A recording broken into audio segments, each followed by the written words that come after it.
இனிமே கண்ணை மூடிட்டு கடலை எண்ணெய் வாங்கலாம். ஏன்னா மந்த்ரா கடலை எண்ணெய் இதயத்தின் தயாரிப்பு. வறுக்க பொரிக்க ஏன் எல்லா சமையலுக்கும் மந்த்ரா தான். மந்த்ரா கடலை எண்ணெய், அபார ருசி, ஆரோக்கியமான உடல் நலம். ரொம்ப டயர்டா இருக்கு. இயற்கையான டேட்ஸ், பாதாம், பிஸ்தா, கேஷு அண்ட் ஹனி கொண்டு தயாரிக்கப்பட்ட லயன் டேட் நட் பைட்ஸ். திமுக நியமித்துள்ள வியூக நிறுவனங்கள் தலைமையை குழப்புவதோடு கட்சியை தவறாக வழிநடத்துவதாக அக்கட்சியினர் புலம்புகின்றனர். இதுகுறித்து திமுக மூத்த நிர்வாகிகள் சிலர் கூறியதாவது: முழுக்க முழுக்க வியூக நிறுவனங்களை நம்பியே இந்த தேர்தலில் திமுக களமிறங்குகிறது. முதல்வர் ஸ்டாலினின் மருமகன் சபரீசன் நிறுவனமான பாப்புலஸ் எம்பவர்மெண்ட் நெட்வொர்க் என்ற பெண் நிறுவனம் ரிஷிராஜ் சிங்கின் ஐபேக் மற்றும் ராபின் சர்மாவின் ஷோ டைம் கன்சல்டிங் ஆகிய நிறுவனங்கள் திமுகவுக்காக தேர்தல் வேலையை செய்கின்றன. இவை தவிர முன்னர் திமுகவுக்கு வியூக வகுப்பு பணிகளை செய்த சுனில் கனுகோலு தலைமையிலான ஒரு டீம் தற்போது துணை முதல்வர் உதயநிதிக்கு வேலை செய்கிறது. ஆரம்பத்தில் கட்சிக்காக மீடியாக்களிடம் பேசுவது, சர்வே எடுப்பதுமாக இருந்த பெண் நிறுவனம் தற்போது நிர்வாகிகளிடம் நேரடியாக பேசி வேட்பாளர் தேர்வையும் செய்கிறது. பெண் ஆட்களை முதல்வர் முழுமையாக நம்புவதால் அவர்கள் வைப்பதுதான் கட்சிக்குள் சட்டம். இதனால் வேட்பாளர் தேர்வில் பெண் ஆட்கள் நன்றாக சம்பாதித்து வருகின்றனர். சமீபத்தில் கூட ஒரு பெண் ஊழியர் வசூல் புகாரில் சிக்கி வெளியேற்றப்பட்டார். ஆனாலும் வசூல் நின்றபாடில்லை.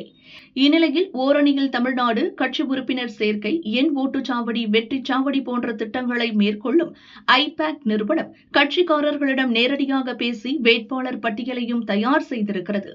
இப்படி இருதரப்பினரும் கட்சிக்காரர்களிடம் பேசி ஆலோசனைகளை வழங்குவதால் யார் சொல்வதை கேட்க வேண்டும் என்றே கட்சியினருக்கு தெரியவில்லை. பெண், ஐபேக் ஆகிய நிறுவனங்களிடையே யார் பெரியவர் என்ற போட்டி நிலவுவதால் நிறைய தவறுகளும் நடக்கின்றன. அதனால்தான் உடன்பிறப்பே வா நிகழ்வில் கோவை மாவட்டம் காரமடை நகர செயலர் பதவியிலிருந்து நீக்கப்பட்ட வெங்கடேஷிடம் அவர் நகர செயலர் என நினைத்து முதல்வர் பேசியுள்ளார். அதேபோல வாரிசே இல்லாத ஒரு நிர்வாகியிடம் உங்கள் மகன் செயல்பாடுகள் சரியில்லை என்று முதல்வர் ஸ்டாலின் கோபத்தை காட்டிய நிகழ்வும் நடந்துள்ளது. சமீபத்தில் அறிவிக்கப்பட்ட தமிழ்நாடு போராடும், தமிழ்நாடு வெல்லும், தமிழ்நாட்டை தலைகுனிய விடமாட்டேன் போன்ற ஸ்லோக அரசியல் எதுவுமே சக்சஸ் ஆகவில்லை. இதை மறைக்க இப்போது தொடர் மாநாடுகளை போட்டி போட்டு நடத்துகின்றனர். அதேபோல டில்லி விவகாரங்களை கவனித்து வரும் ஷோ டைம் கன்சல்டிங் நிறுவனம் தன் பங்குக்கு புது ஐடியாக்களை ஐடி அணிக்கு கொடுத்து குழப்பி வருகிறது. இவை ஒருபுறம் இருக்க, துணை முதல்வர் உதயநிதியின் தனிப்பட்ட அரசியல் ஆலோசனைகளுக்காக அவரின் குறிஞ்சி இல்லத்தில் முகாமிட்டு சுனில் கனுகோலு டீம் வேலை செய்கிறது. இதனால் குறிஞ்சி இல்லத்திற்குள் பெண் ஐபேக் நிறுவனங்களுக்கு அனுமதி இல்லை. தமிழகம் முழுக்க உதயநிதியை முன்கூட்டியே பிரச்சாரம் செய்ய வைக்க பெண் நிறுவனம் திட்டமிடுகிறது. ஆனால் உதயநிதியை சுனில் டீம் தன் கட்டுப்பாட்டில் வைத்திருப்பதால் பெண் நிறுவன திட்டம் அரங்கேறாமல் உள்ளது. இந்த குழப்பங்கள் அனைத்தும் திமுக வேட்பாளர் தேர்விலும் பிரச்சாரத்திலும் எதிரொலிக்கிறது.